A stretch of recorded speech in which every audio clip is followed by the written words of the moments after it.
మన రక్షకుడు ప్రభు అయిన యేసుక్రీస్తు వారి యొక్క శ్రేష్టమైన నామములో new life holy ministries of India సంఘ సేవ పరిచర్యల పక్షాన న్యూ లైఫ్ శిలువ ధ్యానాలు 6వ రాత్రి సభకు చేరి వచ్చిన మీలో ప్రతి ఒక్కరికి హృదయపూర్వకమైన వందనాలు తెలియచేస్తున్నాను. మనతో పాటుగా ఆన్లైన్ ద్వారా చాలామంది ప్రియులు పరిచర్యలో పాల్గొంటున్నారు. వారికి వ్యక్తిగతంగా ప్రత్యేకమైన వందనాలు. 2 కీర్తనలు మనం పాడబోతున్నాం కలిసి. మొదటి కీర్తన యేసయ్య రక్తం యొక్క శ్రేష్టతను వర్ణించే కీర్తన. యేసు రక్తము రక్తము రక్తము, అమూల్యమైన రక్తం, నిష్కళంకమైన రక్తం. 2వ కీర్తన వచ్చేసరికి సందేశానికి కొంచెం అనుబంధంగా ధ్యానం చేసే సందేశానికి మనలను ప్రోత్సహించేదిగా ఉండే కీర్తన పాడబోతున్నాం.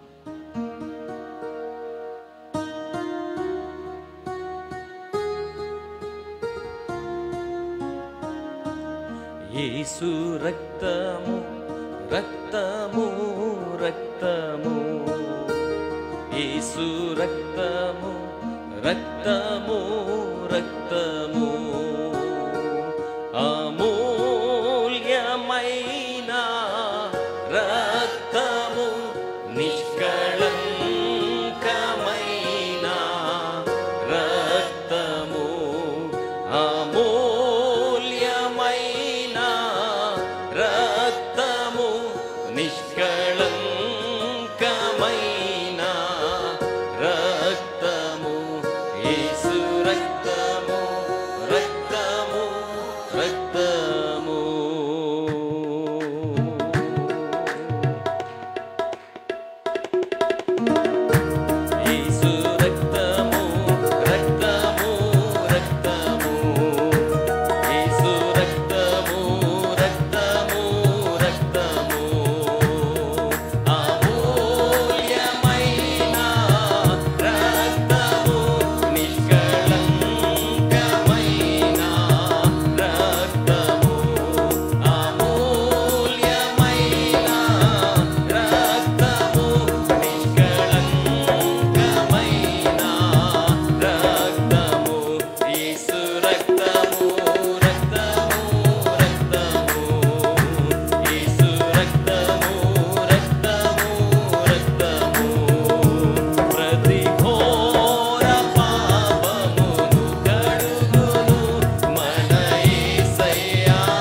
చెప్దాం. హల్లెలూయా.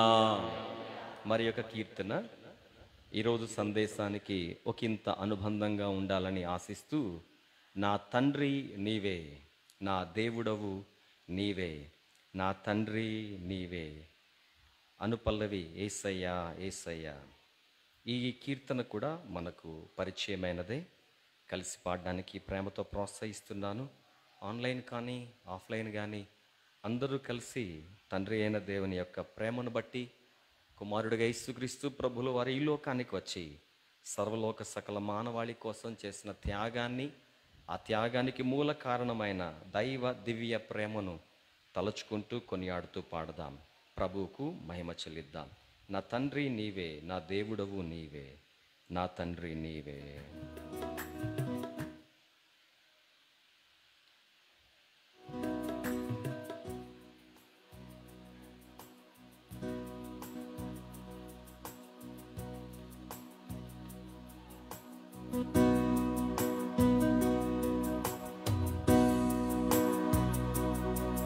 నా తండ్రి నీవే, నా దేవుడవు నీవే, నా తండ్రి నీవే నీవే.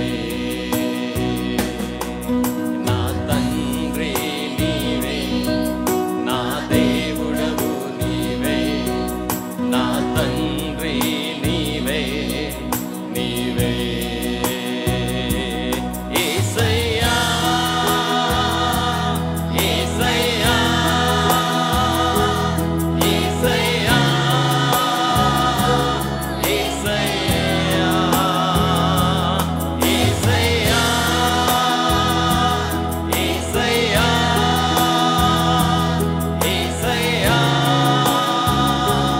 యేసయ్యా.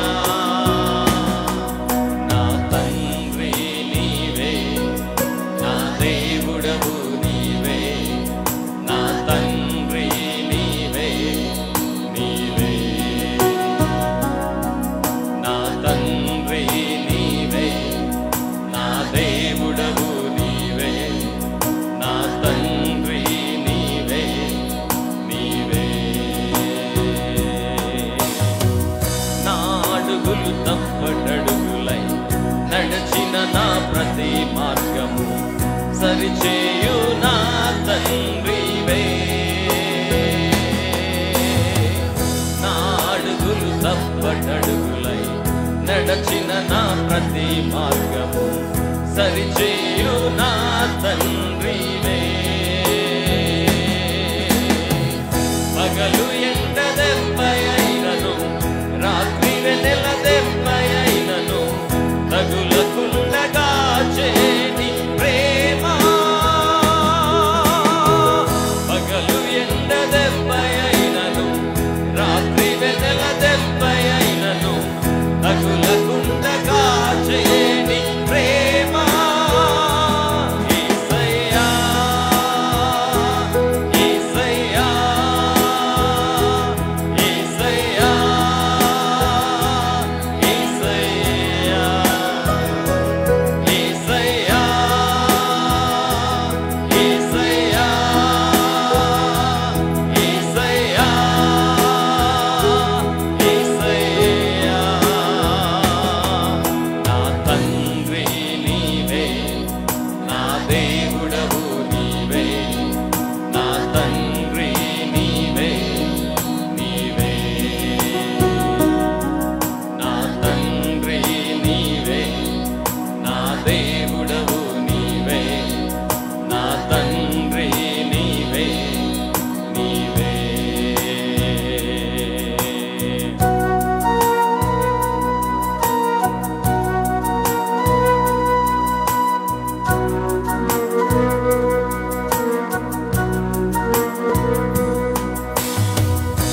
గాఢాంధకార లోయలో నీ నడచిన ప్రతి వేళలో తోడున్న నా తండ్రివే. గాఢాంధకార లోయలో నీ నడచిన ప్రతి వేళలో తోడున్న నా తండ్రివే. 1000 మంది కుడి ఎడమకు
పరమ తండ్రిగా మమ్మును మీకు కుమారులుగా కుమార్తెలుగా స్వీకరించి మీ ఉచితమైన మహాకృపలో దాచి ఇమ్మట్టుకు మీరు మా జీవితాన్ని జీవనాన్ని ఆత్మీయంగా, శారీరకంగా, మానసికంగా, భావోద్వేగాల పరంగా తండ్రి ప్రేమతో కాచి భద్రపరిచి నడిపిస్తున్నారు. మేము మీకెంతో రుణస్థులం, మేము మీకెంతో వందనస్థులం. ఈ రాత్రి కూడా మీ పాదాల చెంత ఈ సందర్భంలో చేరి వచ్చి శిలువ పాదపీఠం చెంత కూర్చోండి. మీ సన్నిధిని అనుభూతి చెందుటకు, సత్యమును ధ్యానం చేయుటకు, శ్రావ్యమైన ప్రశస్తమైన మీ ప్రసన్నతలో నిలిచి ఉండుటకు మీరు మా పట్ల చూపిన కృప కొరకే కృతజ్ఞతలు సమర్పిస్తూ యేసు నామములో మా వెనికిడిని మీకు అప్పగిస్తున్నాం. మా హృదయాలను మీకు అప్పగిస్తూ ఉన్నాం. సార్వభౌమాధికారము గల దేవా, మమ్మును మీరు ఏలండి, పరిపాలన చేయండి. మీ వాక్యంతో మీరు మమ్మను పూర్తిగా ముద్రించమని, మీ రూపులోకి మార్చే మీ పరిచర్యను మాలో మీరు జరిగించమని మా మీద ఆధిపత్యాన్ని పరిశుద్ధాత్మదేవునికి అప్పగిస్తూ ఉన్నాం. అంగీకరించండి. యేసయ్య శ్రేష్టమైన నామంలో ప్రార్థన చేయిచూ ఉన్నాము తండ్రి, ఆమెన్. కూర్చుందాం. మన రక్షకుడు అందరికీ ప్రభు అయిన యేసుక్రీస్తు వారి యొక్క శ్రేష్టమైన నామంలో మరొక పర్యాయం న్యూ లైఫ్ సంఘ సేవ పరిచర్యల పక్షాన చేరి వచ్చిన మీ అందరికీ హృదయపూర్వకమైన వందనాలు, ప్రేమపూర్వకమైన ఆహ్వానం తెలియచేస్తున్నాను. న్యూ లైఫ్ శిలువ ధ్యానాలు 6వ సభలో మనం చేరి ఉన్నాం. దేవుని యొక్క మాటల్ని ధ్యానం చేద్దాం. ఈ వారం మన ధ్యానాంశం వై క్రాస్, సిలువ ఎందుకు. నిన్నటి దినం మొదటి పాఠం it is to restore fellowship.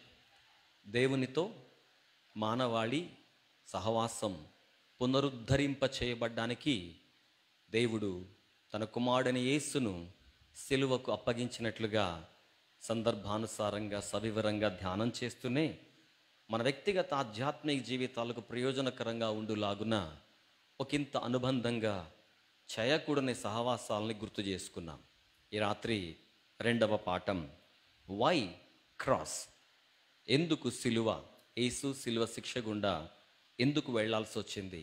దేవుని దైవికమైన ఆలోచన కోణాన్ని మనం ధ్యానం చేస్తున్నప్పుడు ఈ రాత్రి మన పాఠం it is to restore sonship. మానవాళి దేవునితో కూడా కలిగి ఉండవలసిన శ్రేష్టమైన బాంధవ్యం కుమారత్వము. It is to restore sonship. కుమారత్వాన్ని పునరుద్ధరింప చేయడం కోసం తండ్రి అయిన దేవుడు కుమారుడైన యేసుక్రీస్తు ప్రభువుల వారిని సిలువకు అప్పగించి ఉన్నారు. సత్యాన్ని ధ్యానం చేస్తూ ఆధిక్యతలను లేఖనంలో మనము గమనించుకుంటూ పరిశుద్ధాత్మ సహాయంతో హృదయపూర్వకమైన ధ్యానాన్ని కొనసాగిద్దాం. ప్రభు మనందరితో మాట్లాడును గాక. వచనం హెబ్రీలకు రాసిన పత్రిక 2వ అధ్యాయం 10వ వచనం. హెబ్రీలకు రాసిన పత్రిక 2వ అధ్యాయం 10వ వచనం మీతో కలిసి నేను చదువుతూ ఉన్నాను. విలువైన మాట, చాలా అర్థవంతంగా చదవడానికి హృదయాన్ని తెరుద్దాం. ఎవని నిమిత్తము సమస్తమును ఉన్నవో, ఎవని వలన సమస్తమును కలుగుచున్నవో, ఆయన అనేకులైన కుమారులను మహిమకు తెచ్చుచుండగా వారి రక్షణకర్తను శ్రమల ద్వారా సంపూర్ణునిగా చేయుట ఆయనకు ఎవని వలన సమస్తము ఉన్నవో, ఎగ్జిస్టింగ్ ఉనికిని కలిగి ఉన్నవో, విశ్వాంతరాళములోని సమస్తమును ఎవని వలన ఉనికిని కలిగి ఉన్నవో, తండ్రి అయిన దేవుడు, మనం ఆరాధిస్తున్న మన ప్రియ ప్రభు. 2వ మాట, ఎవని వలన సమస్తమును కలుగుచున్నవో. Whatever is happening, those things are keep on happening. ఏమి జరుగుతూ ఉన్నాయో అవి జరుగుతూనే ఉన్నాయి. ఆల్ ద సైకిల్స్, ప్రకృతి చక్రం కానీ మిగిలిన ఏ విధానాలైనా దేవుడు నియమించిన నియమావళితో కూడిన ప్రకృతి ప్రక్రియలన్నీ కూడా all those things are keep on happening. అవన్నీ కూడా కలుగుచూ ఉన్నాయి, జరుగుచూ ఉన్నాయి. ఎవని వలన జరుగుచున్నవో, కలుగుచున్నవో ఆయన ఆ ప్రక్రియ మాత్రమే కాక అక్కడ చక్కని భాష పదం, అనేకులైన కుమారుల్ని, దేవునికి స్తోత్రం కలుగునుగాక. ఆదాము దేవుని కుమారుడు, లేఖనంలోకి మనం వెళ్తాం. అయితే అనేకులైన కుమారుల్ని మహిమలోకి తీసుకురావాలనుకుంటున్నాట. అనేకులైన కుమారులను. Why cross? Lesson number 1, it is to restore fellowship.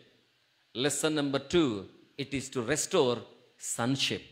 అనేకులైన కుమారులను కుమారత్వములోనికి తీసుకురావాలని కోరుతూ ఉన్నట.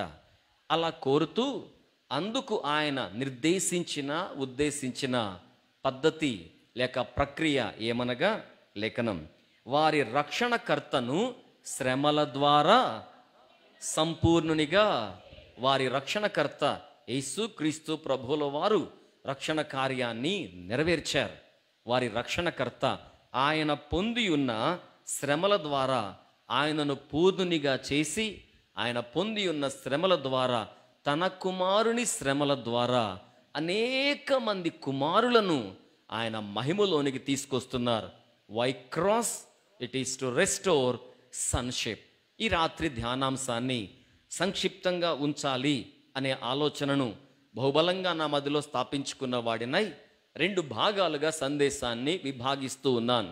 దేవుడు ఉద్దేశించిన నిర్దేశించిన కుమారులు ఎట్టి స్థితిలో ఉన్నారు, 4 అవగాహనలు మీ ముందుంచుతాను. దేవుడు ఉద్దేశించిన నిర్దేశించిన కుమారులు ఏలాగున ఉండాలని దేవుడు కోరుకుంటూ ఉన్నాడు. 4 ఉదాహరణలు, 4 అవగాహనలు మీ ముందుంచుతాను. ప్రభు మనందరితో మాట్లాడును గాక. నాతో పాటు ప్రార్థన చేసేవారు మనస్ఫూర్తిగా చేయి పైకి చాపి ప్రభువుని అడుగుదాం. ఇంకొకసారి చెప్పండి. ప్రేమగల తండ్రి, మీ వాక్య ప్రసన్నతను, మీ వాక్య ప్రత్యక్షతను మాకు అనుగ్రహించండి. యేసు నామములో అడుగుచున్నాము తండ్రి. ఇప్పుడు మనమందరము చెప్దాం ఆమేన్. దేవుడు తన కుమారులు ఎలా ఉంటే ఆయన ఆవేదన చెందాడో 4 అవగాహనలు ముందుగా చెప్తాను. ఎలా ఉండాలని ఆయన కోరుకుంటున్నాడో మరి ఒక 4 అవగాహనలు రెండో భాగంగా చెప్తాను. నాతో పాటు ఈ లేఖనాలు చదువుదాం. యోహాను సువార్త చాలా స్పష్టమైన అవగాహన, సింపుల్గా ఉండడం కోసం ఇలా చెప్తాను నేను. లూకా సువార్త 3వ అధ్యాయం 38వ వచనం. లూకా సువార్త 3వ అధ్యాయం 38వ వచనం.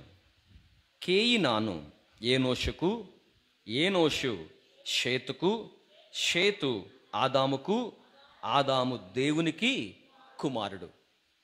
వంశావళి క్రమాన్ని ముందు నుంచి వెనక్కు వెళ్తే ఆదిలో అందరి తండ్రి పేర్లు రాసుకుంటూ వస్తే ఆదాము దేవునికి కుమారుడు అని రాశాడు.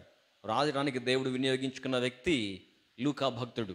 లూకా భక్తుడు వైద్యుడు, ప్రియుడైన వైద్యుడు. ఆనాటి కాలపు ఒక డాక్టర్ గారు రాస్తున్న మాట, ఆదాముకు తండ్రి పరమ తండ్రి అయిన దేవుడు, ఆదాము దేవుని కుమారుడు. ఆదాము దేవుని కుమారుడు. మన స్వరూప్యములో మన పోలిక చొప్పున, ఇమేజ్ అండ్ లైక్నెస్, స్వారూప్యాన్ని పోలికని రెండింటినీ అనుగ్రహించి తన స్వహస్తాలతో దేవుడు మిక్కుటమైన ప్రేమతో అక్కున చేర్చుకునే ఉద్దేశంతో నిర్మాణం కావించబడ్డవాడు ఆదాము. ఆదాముకు దేవుని యొక్క కుమారత్వం, ఆదాముకు దేవునికి ఉన్న బాంధవ్యం, ఆదాము కుమారుడు, దేవుడు తండ్రి, చాలా శ్రేష్టమైంది. అయితే ఆదాము ఏం చేశాడు? ఆదాము ఏం చేశాడు అనగానే పండు తిన్నాడు, పాపం చేశాడు. సగటు మానవాళికి లేక సగటు క్రైస్తవునికి ఈ అవగాహన ఉంటుంది, చాలా మంచిది. కానీ ఒకంత లోతులకు వెళ్ళి మనకు వర్తింప చేసుకునే శ్రేష్ఠ కోణాన్ని ధ్యానం చేద్దాం. ఈ వచనాన్ని నాతో పాటు చదువుదురుగని. గ్రంథం యోబు అధ్యాయం 31 వచనాలు 33, 34. యోబు గ్రంథం 31వ అధ్యాయం వచనాలు 33, 34. ఆదాము చేసినట్లు నా దోషములను దాచిపెట్టుకుని. యోబు భక్తునికి దేవుడు ఆ ప్రత్యక్షత ఇచ్చాడు, లేఖనాలను మనకు అందించడం కోసం. ఆయన వాడుతున్న పదం ఏంటంటే, ఆదాము చేసినట్లు నా దోషములను. సగటు క్రైస్తవ్యం ఆదాము ఏం చేశాడు అంటే, హవ్వమ్మ ఇచ్చిన పండు తిన్నాడు, ఆజ్ఞ అతిక్రమించాడు, ఇది కదా చెప్తున్న జవాబు. కానీ లేఖనం మనకిచ్చే శ్రేష్టమైన వాక్యానుసారంగా మన జీవితాలని నిర్మాణం చేసుకోవడానికి సంబంధించిన కోణం మీరు చూస్తున్నారు. ఆదాము తాను చేసిన దోషాలను దాచిపెట్టుకొని, రెండవ మాట, మహాసమూహమునకు భయపడియు కుటుంబముల తిరస్కారమునకు జడిసియు నేను మౌనముగా ఉండి ద్వారము దాటి బయలు వెళ్ళక రొమ్ములో నా పాపమును కప్పుకొనిన ఎడల పరమునున్న దేవుని దృష్టికి నేను వేషధారినవుదును. ఆదాము గురించి దేవుడు యోబుకిచ్చిన ప్రత్యక్షత ఏంటంటే, ఆదాము చేసిన దోషాలని దాచిపెట్టుకున్నట్ట. ఆదాము దోషము చేసిన దానిని ఉటంకించడం లేదు, చేసిన దానిని ఒప్పుకోకుండా కప్పుకోవడాన్ని, ఒప్పుకోకుండా దాచిపెట్టుకోవడాన్ని లేఖనం హెచ్చరికగా మనకు తెలియచేస్తోంది. దేవుని కుమారుడు కానీ పాపాన్ని దాచేసుకున్నాడు. ఆ ఆదాములాగా నేను అంటే యోబు అంటున్నాడు, యోబు అనే నేను కూడా పాపం చేసి మహాసమాజానికి జడిసి ఇలా తప్పు చేశానని తెలిస్తే కుటుంబాలు రిజెక్ట్ చేస్తాయేమో, తిరస్కరిస్తాయేమో, చవకబారుగా చూస్తాయేమో అని భయపడి, మన సమకాలీన సామాజిక భాషలో చెప్తే పబ్లిక్కు భయపడి, ఫ్యామిలీకి భయపడి, పబ్లిక్ ఒపీనియన్కి భయపడి, ఫ్యామిలీ రిజెక్షన్కు భయపడి, అది యోబు భక్తుడు అంటున్న మాట. మహాసమూహాలకు భయపడి, కుటుంబాల తిరస్కారానికి జడిసి, నా పాపాన్ని నా రొమ్ములోనే కప్పుకొని ఉంటే పరమందున్న దేవుని దృష్టికి నేనేమవుతాను అంటే, ఆదాము ఏమయ్యాడు దేవుని దృష్టికి? దేవుడు నా కుమారుడు అంటున్నాడు. దేవుడు ఆదామును నా స్వారూప్యము అంటున్నాడు, నా పోలిక అంటున్నాడు. ఎందుకంటున్నాడు? అలాగున చేశాడు గనుక అంటున్నాడు. మరి ఆదాము ఏం చేశాడు? పండు తిన్నాడు, ఆజ్ఞ అతిక్రమించాడు, పాపం చేశాడు మాత్రమే కాదు, చేసిన పాపాన్ని దాచుకున్నాడు. కుమారుడే, దైవ అంశ గలవాడుగా ఉన్న కుమారుడే, నాసిక రంధ్రముల ద్వారా దేవుని జీవ శ్వాసను తన ఆయువుగా కలిగి ఉన్న కుమారుడే అలాగున చేస్తే, రొమ్ములో పాపాన్ని దాచుకుంటే, ఒప్పుకోకుండా పాపాన్ని కప్పుకుంటే, పరమ తండ్రి కలత చెందాడు. పరమ తండ్రి కలత చెందాడు. దాచుకున్న పాపం, ఒప్పుకోక విడిచిపెట్టక ఉండిపోయిన పాపం ఆదాముకు హాని, కీడు, నష్టం, శాపం తెచ్చింది. దానికంటే మిక్కిలి ముఖ్యంగా తండ్రి అయిన దేవుని గుండెకు కలవరాన్ని తీసుకొచ్చింది. తండ్రి అయిన దేవుని హృదయానికి కలవరాన్ని తీసుకొచ్చింది. అయ్యో, నా కుమారుడు, నా కుమారుడు పాపాన్ని దాచాడే. ఆయన సర్వాంతర్యామి, సర్వకాల సర్వావస్థలు యందు ఉన్నవాడు, సర్వశక్తి సంపన్నుడు. ఆయన జ్ఞానానికి గోచరం కాంది ఏమీ కూడా లేదు. నన్నేమనుకున్నాడు నా కొడుకు, నా కుమారుడు? నన్నేమనుకున్నాడు? నాకు తెలియదనుకున్నాడా? నేను ఎరుగననుకున్నాడా? ఆయన ఆలోచన నేను గ్రహించలేననుకున్నాడా? పోలిక నాది, స్వారూప్యం నాది అని నేను సంబరపడుతున్నాను. కానీ నా కుమారుడు మాత్రం దాచేస్తున్నాడే, కప్పేస్తున్నాడే, నాకు మరుగ్గా ఉంచాలని భావిస్తూ ఉన్నాడే. ఇది తండ్రి అయిన దేవుని ఆవేదన. అక్కడ తండ్రికి కుమారునికి ఎడమొచ్చేసింది. అర్థమైన వారు ఒకసారి దేవుని స్తోత్రం చెప్తారా? ఈ రాత్రి ఈ అంశాన్ని ధ్యానం చేస్తూ ఉండగా, why cross? It is to restore sonship. ఆ బ్రద్దలైపోయిన కుమారత్వం యొక్క బాంధవ్య ఔన్నత్యానికి మరలా మనల్ని తీసుకురావడం కోసం పరమ తండ్రి అయిన దేవుని సంకల్పం తన కుమారుని సిలువకు అప్పగించటం. రెండవ సందర్భాన్ని మీకు గుర్తు చేస్తాను. నాతో పాటు లేఖనాన్ని చదువుదురు. ఆదికాండం 9వ అధ్యాయం 22వ వచనం. ఆదికాండం 9వ అధ్యాయం 22వ వచనం. అప్పుడు కనానుకు తండ్రి అయిన హాము తన తండ్రి వస్త్రహీనుడై ఉండుట చూచి బయట నున్న తన ఇద్దరు సహోదరులకు ఆ సంగతి. ఆదికాండం 8వ అధ్యాయంలో నోవహు జలప్రళయ సంఘటన మనం చూడగలుగుతాం. నోవహు జలప్రళయం బైబిల్లో చాలా ప్రబలమైన సృష్టికి సంబంధించిన మార్పులను తీసుకొచ్చిన సంఘటన. ఎందుకంటే ఆదాముతో ఆరంభించబడ్డ మానవ సంతతి నోవహు జలప్రళయం తర్వాత నోవహు నుండి కొనసాగింది. ఆదాము సంతతి నోవహు ప్రళయంతో ఓ బ్రేక్ పడితే ఆ తదుపరి సంతతి నోవహు ద్వారా విస్తరించడానికి దేవుడు సంకల్పించాడు. జల జీవ జంతుచరాలు మొదలుకొని మానవాళి సంతతులను కూడా దేవుడు నోవహు తరువాత ప్రకృతి చక్రాన్ని రీఇన్స్టాల్ చేసి సీజన్స్ను ఏర్పరిచి వారిని దీవించి మరలా మీరు ఫలించండి, అభివృద్ధి పొందండి, దీవెనకరంగా ఉండండి అని భూమి మీద ఒక నవశకాన్ని, నూతన తరాన్ని ఉద్భవింపచేశాడు. అయితే అప్పుడు జరిగింది ఏంటంటే ఓడలో నుంచి బయటకు వచ్చారు, జనావాసాలు ఏమీ లేవు, పంట పండించుకున్నారు, ద్రాక్షలు మంచిగా పండాయి, మంచిగా జ్యూస్ చేసుకున్నారు. వాళ్ళ నాన్న నోవహు గారు బహుశా కొంచెం ఎక్కువ త్రాగేశారేమో, మత్తయిపోయింది, సెడేషన్ మత్తయిపోయింది. ఆ మత్తులో తను పడుకున్న పడక మీద తన వస్త్రాలు సరిగా లేవు, వస్త్రాలు తొలగిపోయాయి, కట్టుకున్న బట్టలు విడిపోయిన పరిస్థితి. 3 పిల్లలు ఉన్నారు, షేము, హాము, యాపేతు. కనానుకు తండ్రి అయిన హాము వాళ్ళ నాన్నగారు రూమ్లోకి వెళ్ళి చూస్తే నాన్నగారు వస్త్రాలు సరిగ్గా లేకుండా దిగంబరంగా కనబడ్డాడు. వెంటనే ఈ బాబు ఏం చేశాడు బైబిల్లో లేదు. వ్యక్తిగతంగా బయటకు వచ్చి వాళ్ళ అన్నకి వాళ్ళ తమ్ముడికి చెప్పాడు. ఆ తర్వాత వాళ్ళన్న వాళ్ళ తమ్ముడు ఇద్దరు కూడా ఒక వస్త్రాన్ని తీసుకుని రివర్స్లో వాక్ చేస్తూ వెళ్ళారు.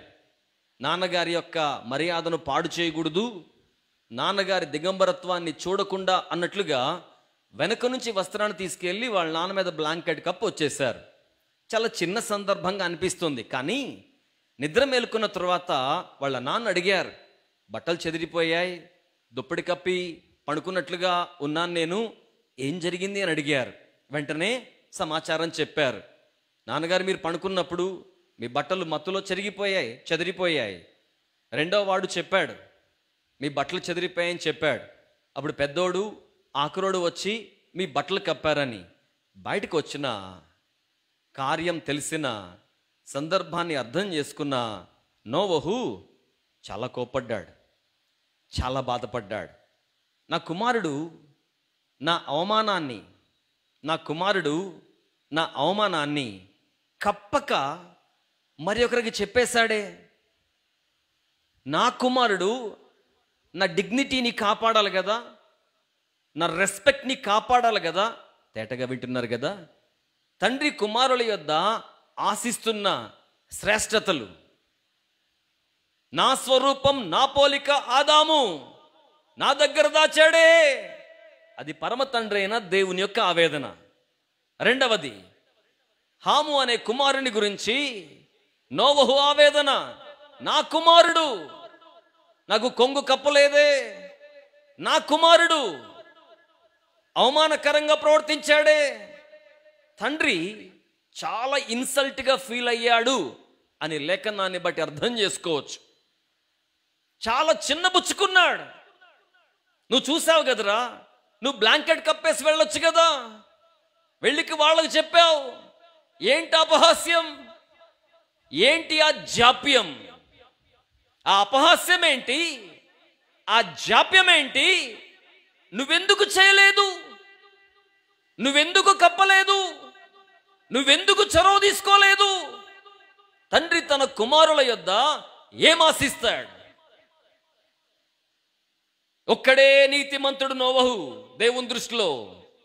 నోవహును బట్టి షేము, హాము, యాపేతులను దేవుడు కాపాడాడేమో అని లేఖనాన్ని బట్టి మనం అర్థం చేసుకోవచ్చు. నాన్నా, నీ వల్ల మేము క్షేమంగా ఉన్నాం, నీ వల్ల కృపలో ఉన్నాం, నీ వల్ల దేవుని దృష్టికి దయ పొందిన వారమై ఉన్నాం, నీ మర్యాదను కాపాడలేకపోయాం అనే పరిస్థితుల్లో రెండో కుమారుడు ఉన్నాడు.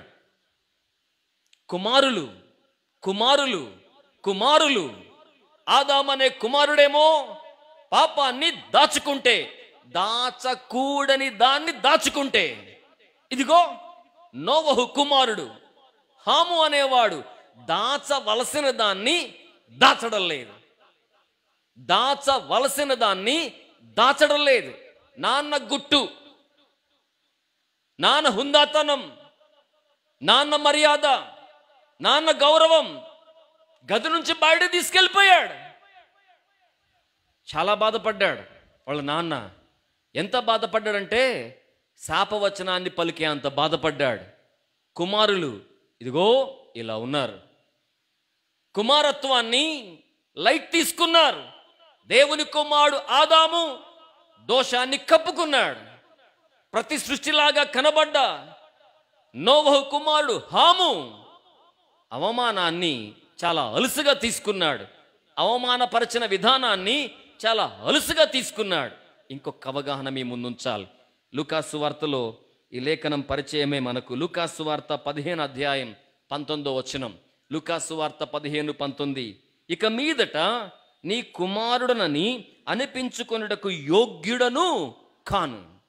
ఆస్తిపరుడైన తండ్రికి 2 బిడ్డలుంటే చిన్నవాడు ఆస్తిలో నాకు వచ్చే భాగం ఇస్తే నేను వెళ్ళిపోతాను అన్నాడు. చిన్నవాడు వెళ్ళిపోయాడు అనే మాటలో లేఖనం నేర్పే మాట ఏంటంటే, నాన్నా నాకు నువ్వొద్దు, నా స్వాస్థ్యం కావాలి, నీ సహవాసం వద్దు, నా సంతోషం నాకు కావాలి, నీ క్రమశిక్షణ వద్దు, నా ఆనందం నాకు కావాలి. ప్రాధాన్యతలు మారాయి. తండ్రి ప్రాధాన్యత పెద్దవాడు చిన్నవాడు ఇంటి పట్ల భద్రంగా ఉండాలి. కుమారుని ప్రాధాన్యత నాన్నొద్దు, నాన్న స్వాస్థ్యం కావాలి. ఇలా ఉన్నారు కుమారులు, ఇలా ఉన్నారు కుమారులు. ఇలా ఉండి తండ్రికి దూరమయ్యారు. దోషాన్ని దాచి కప్పుకొని ఆదాము దూరమయ్యాడు. దాచవలసిన తండ్రి ఘనతను దాచక హాము దూరమయ్యాడు. ఇదిగో ఈ చిన్నవాడు ఆస్తిని కోరుకొని ఆత్మీయతను విడిచి యోగ్యతకు దూరమయ్యాడు. తను అంటున్నాడు, he came to self realisation.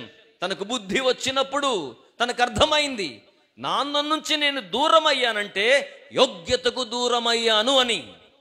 ఆత్మీయ తండ్రి దేవుడు మీకు ఇచ్చిన ఆశీర్వాదంగా మీరు భావిస్తే వాళ్ళు ఉన్నంత కాలం వారు యోగ్యత, దే ఆర్ అవర్ ఆనర్, వారు మనకు ఘనత. నేను వ్యక్తులను హెచ్చించడానికి మాట్లాడడం లేదు, వాక్యాన్ని ఉటంకిస్తూ మాట్లాడుతున్నాను. చిన్నవాడు చేస్తున్న అభ్యర్థన, సిద్ధం చేసుకుంటున్న ప్రార్థన ఏంటో తెలుసా? నాన్నా నేను యోగ్యుణ్ణి కాదు. ఎందుకు యోగ్యుణ్ణి కాదు? నిన్ను విడిచి వెళ్ళిపోయినప్పుడు నేను వ్యక్తిగా నిన్ను విడిచానేమో, కానీ నా యోగ్యతను కూడా విడిచిపెట్టాను, నా యోగ్యతను విడిచిపెట్టాను. దేవుని కుమారుడు ఆదాము దోషాన్ని దాచుకున్నాడు. నోవహు కుమారుడు హాము తండ్రి యొక్క ఘనతను దాచలేకపోయాడు. చిన్న కుమారుడు యేసు ప్రభు చెప్పిన కథలో ఉన్న కుమారుడు వీడేమో యోగ్యతను విడిచిపెట్టి వెళ్ళిపోయాడు. ఇంకొక సందర్భాన్ని అవగాహన కోసం రాజుల 2వ గ్రంథం 4వ అధ్యాయం 1వ వచనం. రాజుల 2వ గ్రంథం 4వ అధ్యాయం 1వ వచనం. అంతట ప్రవక్తల శిష్యులలో ఒకని భార్య, నీ దాసుడైన నా పెనిమిడి చనిపోయాను, అతడు యెహోవా యందు భక్తిగల వాడై ఉండెనని నీకు తెలిసై ఉన్నది. ఇప్పుడు అప్పుల వాడు నా 2 కుమారులను తనకు దాసులుగా ఉండుటకై వారిని పట్టుకొని పోవుటకు వచ్చి ఉన్నాడని ఎలీషాకు మొర్ర పెట్టగా, ప్రవక్తల శిష్యులలో ఒకడు రుణస్థుడయ్యాడు. ప్రవక్తల శిష్యులలో ఒక్కడు రుణస్థుడయ్యాడు. కానీ దైవజనుడు, ప్రవక్త. కానీ ఇప్పుడు 2 బిడ్డలు దాసులు లేక బానిసలైపోయే పరిస్థితి వచ్చింది. సమూయేలు గ్రంథం 3వ అధ్యాయంలో బాలుడైన సమూయేలు దీపము ఆరిపోకమునుపు దేవుని ఆలయములో ఉన్నట్ట. దీపం అసలు ఆరిపోకూడదు. అచ్చము దంచి తీసిన వలీవల నూనె ప్రదీపమునకు ఇంధనంగా తైలంగా పోయబడితే ఆ ప్రదీపము నిత్యము వెలుగుతుండాలి. కానీ ఆరిపోవడం కామన్ అయిపోయింది. కారణం, యాజకుడైన ఏలీ కుమారులు ఒప్నీ ఫినెహాసులు చాలా దౌర్భాగ్యంగా ఉన్నారు. సమూయేలు అభిషక్తుడు ఆఖరి న్యాయాధిపతిగా మనకు అర్థమవుతుంది.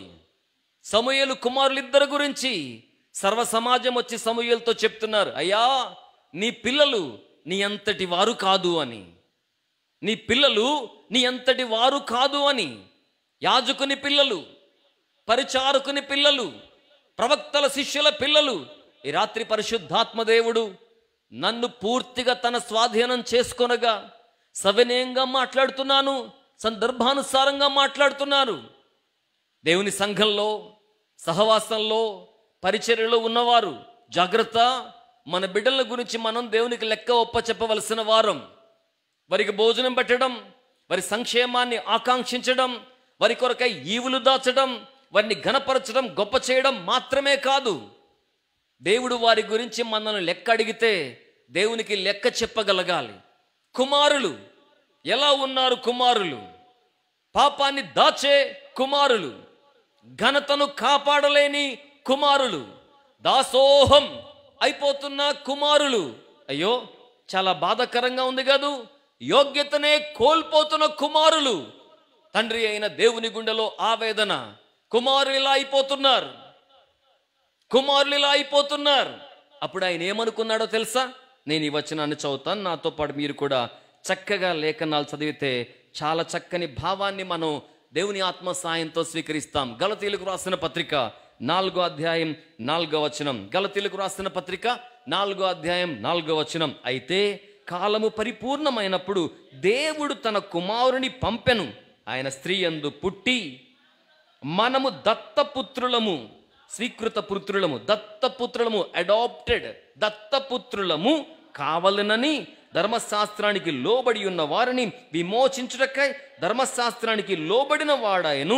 మరియు మీరు కుమారులై యున్నందున నాయనా తండ్రి అని మొర్రపెట్టు తన కుమారుని ఆత్మను దేవుడు మన హృదయములోనికి 3 వచనాలు 3 గంభీరమైన సత్యాలు తెలియజేస్తున్నాయి. మొదటిది, దేవుడు ఒక ప్లాన్తో పంపించాడు యేసుక్రీస్తు ప్రభుల వారిని లోకానికి. ఏమిటా ప్లాన్? లోకములో ఉన్న అనేక మంది కుమారులను దత్తపుత్రులుగా స్వీకరించాలి అనుకున్నాడు. దేవునికి స్తోత్రం కలుగునుగాక. ఈ కుమారులందరినీ 4 సెగ్మెంట్స్లో మనం ధ్యానం చేశాం. పాపాన్ని దాచుకున్న కుమారులు, ఘనతను మర్యాదను దాచలేని కుమారులు, యోగ్యతను కాపాడుకోలేని కుమారులు, దాసోహం అయిపోతున్న కుమారులు. వీరందరినీ కూడా మరలా దేవునికి దత్తత కుమారులుగా చేయాలనుకున్నారట. దేవునికి స్తోత్రం కలుగునుగాక. ఆ ప్లాన్తో వచ్చారు ఆయన. ఆ ప్లాన్ని ఎలా నెరవేర్చాలనుకున్నారు ఆయన? చక్కని మాట వ్రాయబడింది. మీరు 2వ వచనాన్ని ఇప్పుడు గమనించుంటారు కదా. ధర్మశాస్త్రానికి లోబడి ఉన్న వారిని విమోచించడానికి ఆయనే ధర్మశాస్త్రానికి లోబడిపోయాడు. పాపము వలన వచ్చు జీతం మరణం. ఆ మరణానికి ఆయన లోబడ్డాడు. పాపమే ఎరిగిన వాడు మన నిమిత్తము పాపముగా చేయబడ్డాడు, శాపగ్రాహి అయ్యాడు. చూచి అపేక్షించుటకు ఏ మాత్రము కూడా అపేక్షకు లోను కాని వికార స్వరూపానికి వచ్చాడు. సర్వలోక సకల మానవాళి పాపాలు ఆయన మీద మోపబడ్డాయి. జోర్డన్ రివర్ బ్యాంక్, యోర్దాన్ నది తీరాన యేసుక్రీస్తు ప్రభుల వారు స్నానికుడైన యోహాను ద్వారా బాప్తిస్మం ఆచరించినప్పుడు ఒకే ఫ్రేమ్లో 2 సన్నివేశాలు కనబడతాయి. సన్నివేశములో మొదటి భాగం యోహాను చూచాడు, ఇదిగో లోక పాపములను మోసుకొని పోవుచున్న దేవుని గొర్రెపిల్ల. అదే ఫ్రేమ్లో 2వ వైపున పరిశుద్ధాత్ముడు వచ్చి ఆయన మీద వ్రాలినట్టుగా పావురాకారంగా కనబడుతున్నాడు. ఒకవైపున తన భుజాల మీద పాపముంది, సర్వలోక సకల మానవాళి పాపాలు మోపబడ్డాయి. మరొక వైపున ఈయనే నా ప్రియ కుమారుడు, ఈయన మాట వినండి, పావురాకారంతో పరిశుద్ధాత్ముడు ఆయన మీద వ్రాలిన సందర్భం. యెషయా గ్రంథం 9వ అధ్యాయం 6వ వచనంలో కూడా ఇదే భావం కనబడుతుంది. ఆశ్చర్యకరుడు, ఆలోచనకర్త, బలవంతుడైన దేవుడు, నిత్యుడైన తండ్రి, రెండవ మాట, ఆయన భుజముల మీద రాజ్యభారం ఉండెను. ఒకవైపున దైవ కుమారునిగా మహిమ సంపత్తి గలవాడు, మరొక వైపున మానవాళి కోసం ధర్మశాస్త్రానికి లోబడిన వానిగా సర్వలోక సకల మానవాళి పాపభారాన్ని తన భుజ స్కంధాల మీద వేసుకున్నవాడు. కుమారులను తిరిగి మరలా కుమారత్వములకు తీసుకురావడం కోసం కుమారుడైన యేసు సిలువనెక్కాడు. దానికి స్తోత్రం కలుగునుగాక. Why cross? It is to restore our sonship. దేవునితో మనము కలిగి ఉండవలసి ఉన్న కుమారత్వాన్ని తిరిగి మరలా పునరుద్ధరింప చేయడం కోసమే. అయితే ఎట్టి కుమారులుగా మనము ఉండవలనని దేవుడు కోరుతున్నాడు. 4 అవగాహనలు మీ ముందుంచుతాను. ఇది సందేశానికి సంబంధించిన 2వ భాగం. ఎట్టి కుమారులుగా కొందరున్నారో 4 అవగాహనలు మనం చూచాం. ఏమిటి అవగాహనలు? పాపాన్ని, దోషాన్ని దాచుకున్న కుమారులు, తండ్రి ఘనతను దాచలేని కుమారులు, తండ్రి యోగ్యతకు దూరమైన కుమారులు, దాసోహమైపోతున్న కుమారులు. కానీ కుమారుడైన యేసు తన కుమారత్వాన్ని పణంగా పెట్టి సిలువనెక్కి తండ్రి అయిన దేవునితో మనలను దత్తపుత్రులుగా చేయ నిమిత్తం ఆయన సిలువనెక్కి ఉండగా ఎట్టి కుమారులుగా మనల్ని చేయగోరుతున్నాడో 4 అవగాహనలు. ప్రార్థన చేద్దాం, ప్రభువుని అడుగుదాం. మనసున్న వారు మాత్రం చాలా సిన్సియర్గా నాతో పాటు ఒక చేయి చాపండి, ప్రార్థన చేద్దాం. చెప్పండి, ప్రేమగల మా తండ్రి. రెండవసారి, ప్రేమగల మా తండ్రి. ఇంకొకసారి, ప్రేమగల మా తండ్రి. మీ కుమారత్వమును కుమారులుగా, కుమార్తెలుగా స్వీకరించు నిమిత్తం ఉన్నతమైన ప్రేమ, శ్రేష్టమైన సంకల్పం మా కొరకై మీరు కలిగి ఉండగా వాక్య ప్రత్యక్షత ద్వారా మాకు అనుగ్రహించండి. యేసు నామములో ప్రార్థన చేయుచున్నాము. ఇప్పుడు సంఘమంతా గంభీరంగా చెప్దాం, ఆమేన్. అవగాహనలోకి వెళ్దాం. ఆయన మనల్ని ఎట్టి కుమారులుగా చేయాలని కోరుకుంటూ ఉన్నాడు. ఈ మాట గమనిస్తే మన అవగాహన పెంపొందింప చేయబడ్డానికి చాలా శ్రేష్టంగా ఉంటుంది. కుమారుడు అనే మాటకు మన తెలుగు భాష ప్రకారం, తెలుగు గ్రాంధిక పదాల ప్రకారం చక్కని భావం ఉంటుంది. కు అంటే కుత్సితమైనది, అంటే చెడు అని అర్థం. మారుడు అంటే సంహరించువాడు అని అర్థం. కుమారుడు కుత్సితమైన దానిని సంహరించువాడు, చెడును సంహరించువాడు అని అర్థం. దేవుడు మనల్ని ఎట్టి కుమారులుగా చేయగోరుతున్నారో తెలుసా? చెడును సహితం సంహరించే కుమారుల వలె చెయ్యాలని కోరుతున్నాడు. ఇది ఎలా సాధ్యం? ఈ వచనం చదవండి, ఈ పోలిక ఎంత బాగుంటుందో. యోహాను మొదటి పత్రిక 3వ అధ్యాయం 8వ వచనం. యోహాను మొదటి పత్రిక 3వ అధ్యాయం 8వ వచనం. అపవాది సాతాను మొదటి నుండి పాపము చేయుచున్నాడు గనుక పాపము చేయువాడు అపవాది సంబంధి. అపవాది యొక్క క్రియలను లయపరచుటకే దేవుని కుమారుడు. అపవాది ఆది నుంచి ఏం చేస్తున్నాడు? చెడు, ఈవిల్, పాపం చేస్తున్నాడు. వాడి కార్యాలు లయము చేయడం కోసం యేసయ్య వచ్చాడు. యేసయ్య ఎట్టి కుమారుడు. అపవాది క్రియలను లయము చేయడానికి వచ్చినట్టి కుమారుడు. ఏమిటి అపవాది క్రియలు? పాపాన్ని దాచుకోవడం, గౌరవాన్ని దాచలేకపోవడం, యోగ్యతను కాపాడుకోలేకపోవడం, పాపానికి, లోకపరమైన ఇహమాలిన్యానికి, ఇహలోక మాలిన్యానికి దాసోహమైపోవడం. ఇవి అపవాది కార్యాలు. ఇట్టి అపవాది కార్యాలను లయము చేసి శ్రేష్ఠ కుమారులను, జ్యేష్ఠ కుమారులను సంసిద్ధం చేయడానికి యేసు సిలువనెక్కాడు.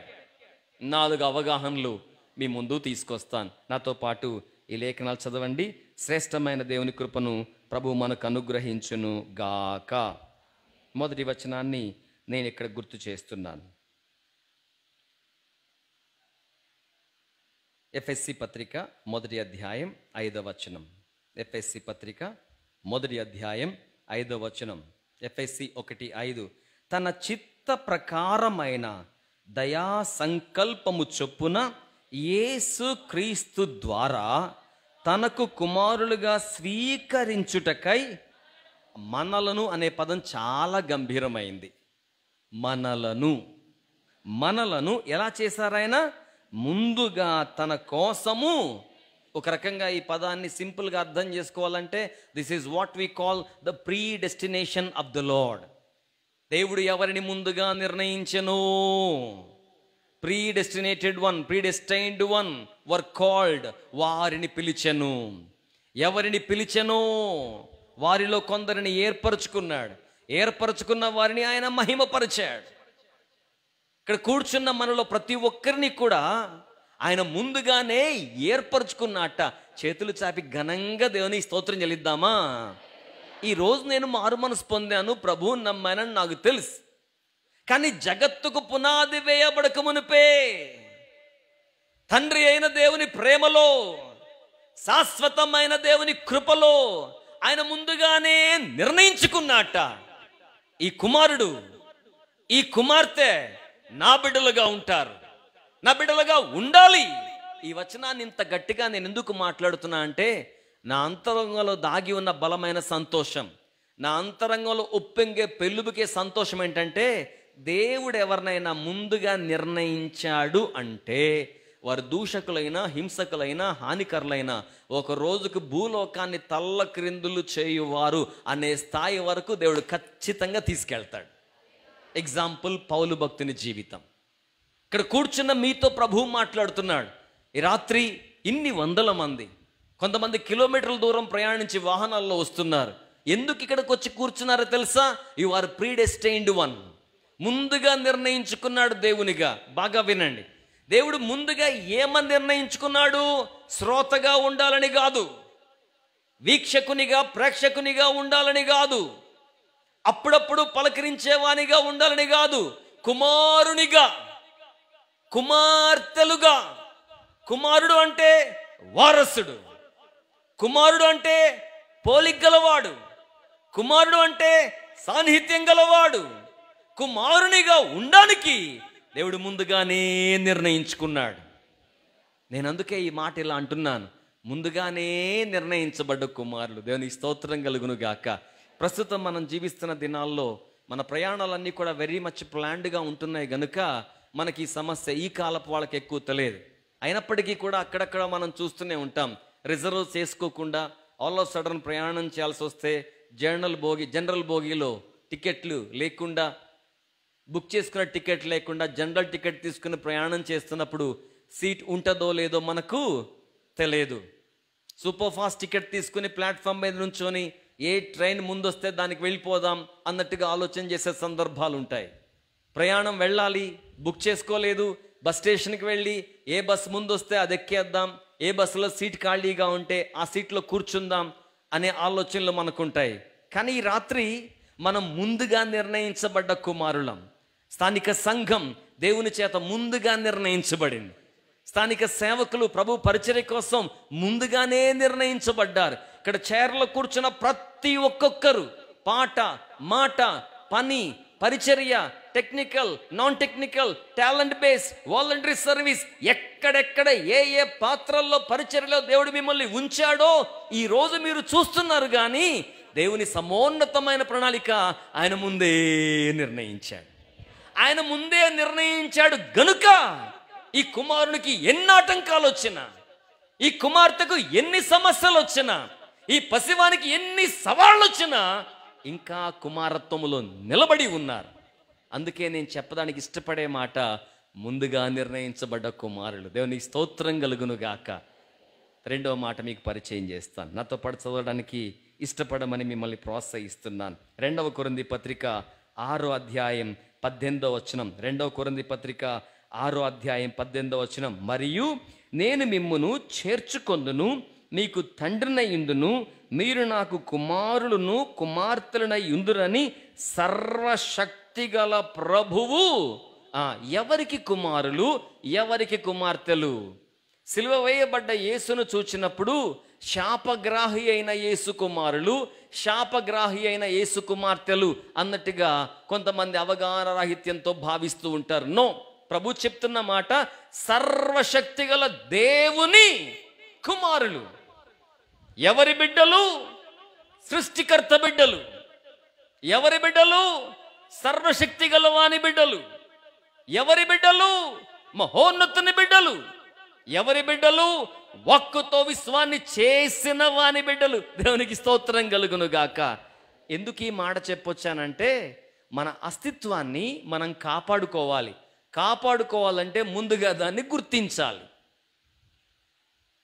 If you begin to identify your self as a child of God, Elohim దేవుని బిడ్డగా, ఎల్ షద్దాయ్ దేవుని బిడ్డగా మిమ్మల్ని మీరు చూచుకోగలిగితే, గుర్తించుకోగలిగితే, ఐడెంటిఫై చేసుకోగలిగితే చాలా నిబ్బరంగా ఉంటాం. దేవునికి స్తోత్రం కలుగును గాక. చాలా నిబ్బరంగా ఉంటాం. నాన్నున్నప్పుడు అదొక ధైర్యం. మా నాన్నగారు ప్రభు దగ్గరికి వెళ్ళిపోయారు కదా, దాదాపుగా 13 సంవత్సరాలు దాటిపోతున్నాయి. ప్రతిరోజు గుర్తొస్తాడు.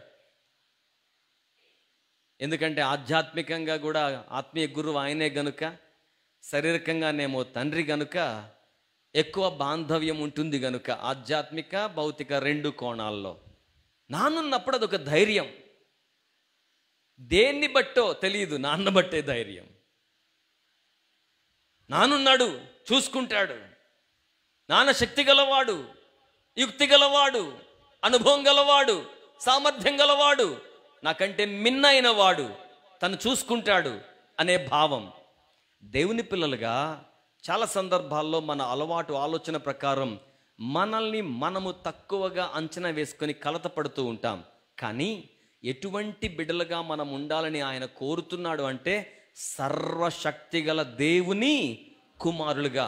మా తండ్రి అయిన దేవుడు సర్వశక్తి గలవాడు. దేవునికి స్తోత్రం కలుగును గాక.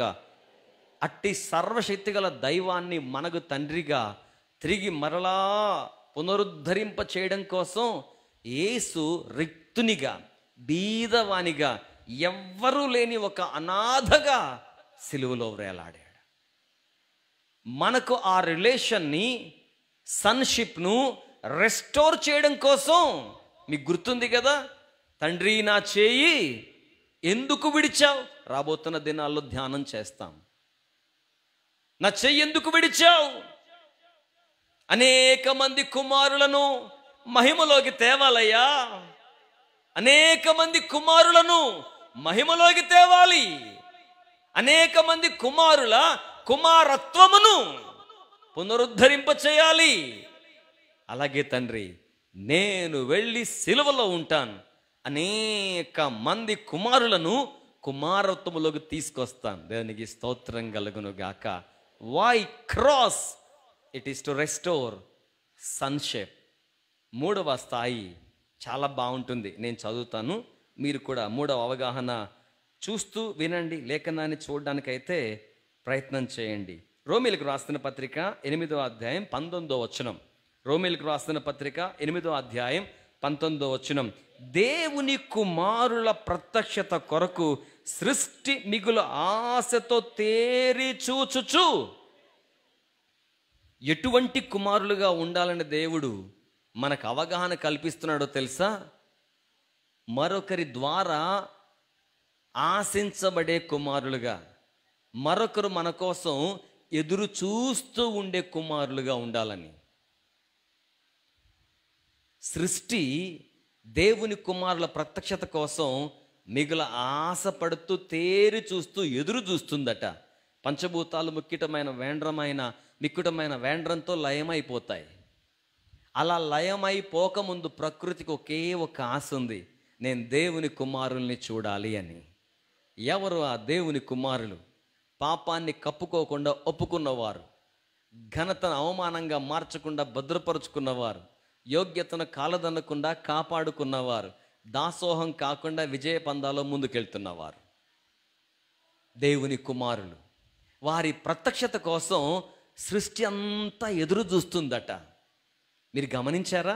యేసయ్య సిలువలో ఉన్నప్పుడు గంభీరమైన కేకతో తన ప్రాణాన్ని, ఆత్మను ప్రభువు సమర్పించినప్పుడు సృష్టి ఒక్కసారిగా చీకటి అయిపోయింది, అంధకారం ఆవరించింది. ఈ కుమారుడు సిలువలో ప్రాణం పెట్టాడు, ఈ కుమారుడు ధారబోసాడు, ఈ కుమారుడు తన ప్రాణం పెట్టాడు. ఆ క్షణం నుంచి మరలా సృష్టి లైట్స్ ఆన్ చేసుకుంది. సృష్టి ఎదురు చూస్తూ ఉంది. ఈయన చనిపోయాడు కదా, ఈయన ప్రాణం పెట్టాడు కదా, ఇప్పుడు దేవుని కుమారులు వస్తారు, దేవుని వంటి వారు వస్తారు, పరిశుద్ధత గల కుమారులు వస్తారు, పవిత్రతను ప్రేమించే కుమారులు వస్తారు, పరితాపం గల కుమారులు వస్తారు, పరిశుద్ధతను స్థాపించగల కుమారులు వస్తారు, సర్వీస్ చేసే కుమారులు వస్తారు, ఘనపరిచే కుమారులు వస్తారు, హెచ్చరించే కుమారులు వస్తారు, ఆదరించే కుమారులు వస్తారు, సహకరించే కుమారులు వస్తారని సృష్టి ఎదురు చూస్తూ ఉందట. దేవుని స్తోత్రం కలుగును గాక.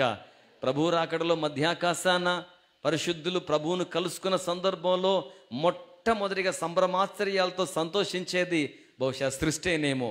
ఎందుకంటే ఎదురు చూస్తుంది, తేరి చూస్తుంది. దేవుని స్తోత్రం కలుగును గాక. ఈ కుమారులను సంసిద్ధం చేసి తండ్రితో ఐక్యపరచడం కోసం కుమారుడైన యేసు సిలువలో బలైపోయాడు. 4వ అవగాహన మీ ముందు పెడతాను. ఇది క్రియాత్మకంగా ఉండాలని నా మట్టుకు నేను కోరుతూ ఉన్నాను. హెబ్రీలకు రాసిన పత్రిక 12వ అధ్యాయం 8వ వచనం. హెబ్రీ పత్రిక 12వ అధ్యాయం 8వ వచనం. కుమారులైన వారందరూ శిక్షలో పాలు పొందుచున్నారు. హెబ్రీ పత్రిక అధ్యాయం 12 వచనం 8. కుమారులైన వారందరూ శిక్షలో పాలు పొందుచున్నారు. మీరు పొందని ఎడల దుర్బీజులే గాని కుమారులు. ఈ పదాన్ని చివరిలో వాడుతున్నాను నేను. కుమారులు అనే మాటకి ఆపోజిట్ వర్డ్ వాక్యానుసారం హెబ్రీ పత్రిక పదజాలం ప్రకారం, పరిశుద్ధాత్మదేవుని సంకల్పం ప్రకారం దుర్బీజులు. చెడ్డ విత్తనం అంటారే ఆ మాట, చెడ్డ గింజ అంటారే ఆ మాట. గోధుమ దేవుని కుమారుడైతే గురుగు దుర్బీజుడు అన్నమాట. ఎక్కడొచ్చింది వ్యత్యాసం? దేవుని కుమారునికి దుర్బీజునికి అంత స్పెసిఫిక్గా వారిని విడగొట్టి మాట్లాడడానికి ఆ వాల్యూ ఏంటి? చదవండి ఆ వచనాన్ని మరొకసారి. కుమారులైన వారందరూ, ఇక్కడ శిక్ష అంటే పనిష్మెంట్ కాకపోవచ్చు, శిక్షణ, తర్బీదు, పాఠం నేర్చుకోవడం, సంసిద్ధం కావటం, శిక్షణ, తర్బీదు, ట్రైన్ అవ్వడం. కుమారులైన వారందరూ కూడా శిక్షను లేక శిక్షణను స్వీకరిస్తారట. శిక్షణను స్వీకరిస్తారట. అలా స్వీకరించి కుమారులు అవుతారట. కానీ కొన్ని గింజలు ఉంటాయి, దుర్బీజులు, చెడ్డ గింజలు. వీళ్ళు కుమారులు కాదు, వీళ్ళు దుర్బీజులు, చెడ్డ విత్తనం. ఎందుకయ్యారు? శిక్షణ తీసుకోలేరు, హెచ్చరిక తీసుకోరు, సవరణ తీసుకోరు, క్రమశిక్షణ తీసుకోరు, ఖండింపు తీసుకోరు, బుద్ధి చెప్పడం తీసుకోరు, సరిచేయబడ్డం తీసుకోరు. మహాజ్ఞాని అంటాడు, హెచ్చరిక, సవరణ, సూచన నీకు అసహ్యం కదా అంటాడు. తీసుకోలేరు. ఎందుకని? అలా తీసుకోకపోవడం వల్లే దుర్బీజులుగా సెగ్రిగేట్ అవుతున్నారు. పరమ తండ్రి కోరుతున్న వారిగా, కుమారులుగా శిక్షణ, వెల్ ట్రైన్డ్ కుమారులుగా ఉండాలని యేసయ్య ఈ లోకానికి వచ్చి సర్వలోక సకల మానవాళి కోసం దేవుని కుమారునిగా సిలువలో ప్రాణం పెట్టి చేసిన శిక్ష, పొందిన శిక్ష, సర్వలోక సకల మానవాళి పాప పరిహారం కోసం పొందిన శిక్ష మనకేం చేస్తుందో తెలుసా? దుర్బీజులుగా కాకుండా దేవుని బిడ్డలుగా ఉండడానికి శిక్షణ పొందే బుద్ధిని అనుగ్రహిస్తుంది. దేవుని స్తోత్రం కలుగును గాక. Why cross? Lesson number 1, it is to restore fellowship. Lesson number 2 ఈరోజు ధ్యానం చేశాం, it is to restore sonship. తల్లుంచుదాం, కళ్ళు మూసుకుందాం, ప్రార్థన చేస్తాం. మహాపరిశుద్ధుడా, కృపగల మా తండ్రి, నేటి లేఖనాలు నిశ్చయంగా మమ్మల్ని సిలువకు మరి దగ్గర చేయడానికి సాయం చేయండి. చరిత్రకు సంబంధించిన, యేసు పొందిన సిలువకు సంబంధించిన ధ్యానాలలోకి వెళ్ళక మునుపు వాక్యపు అవగాహన, ఆధ్యాత్మిక పరిపక్వత పునాదులు వారు కలిగి ఉండాలని కోరుతూ మీ చిత్తానుసారం చేస్తున్న ఈ పరిచర్యలో ప్రతి హృదయాన్ని సిలువ ప్రేమతో నింపబడేలా మీరు సంసిద్ధం చేస్తున్నందుకు వందనాలు. మీతో సహవాసాన్ని పునరుద్ధరింప చేయడానికి, మీతో కుమారత్వాన్ని పునరుద్ధరింప చేయడానికి యేసు సిలువను ఎక్కి ఉండగా ఆలకిస్తున్న ప్రతి ఒక్కరికి అతి శ్రేష్టమైన ఆధ్యాత్మిక జీవిత పరిపక్వతలోకి నడిపించబడే కృపను అనుగ్రహించమని దివ్యమైన మా గొప్ప దైవం యేసు నామములో ప్రార్థన చేయిచు ఉన్నాము తండ్రి. ఆమెన్. దేవుడు మిమ్మల్ని దీవించును గాక. God bless you.